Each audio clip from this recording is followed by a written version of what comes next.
In this video, I'm going to show you how to adjust your PS5 screen size and video settings. So the first thing you want to do is go to settings in the top right corner. Then we're going to scroll down and we're going to select screen and video. Now, since we have black bars surrounding the screen, the first thing I'm going to do is go to screen down here and go to adjust display area. Now, by pressing up on the D-pad, we can make this display area larger. And if it were too big, if things were getting cut off on the edges, I could simply press down on the D-pad and make it a little bit smaller. So if you've managed to adjust it and it still doesn't look good, this could have to do with your TV settings. So why don't we press OK? And now we're going to go back and go to video output. So under video output information, we're going to select this first option here. This is going to tell you your resolution for your display as well as the hertz. So we only get 60. Yours might say 120 or more, as well as some more information here. Now, if we go to information for the connected HDMI device,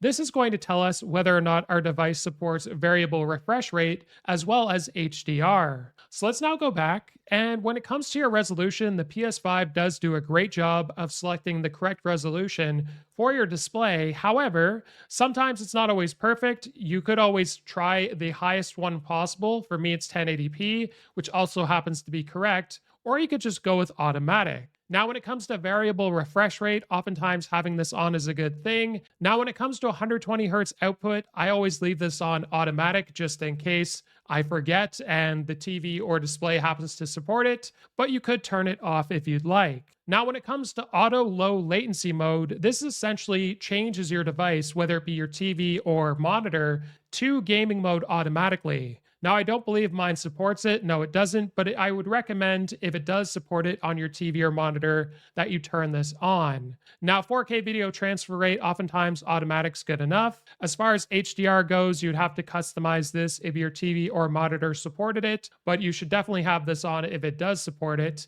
And when it comes to deep color output, I just leave this off. You could try turning it on again if you have an HDR TV. And RGB range, a lot of people get confused by this. Unless you really know what you're doing, I just leave it on automatic and trust your PS5. So if this video was helpful, like and subscribe, and we'll see you in the next one.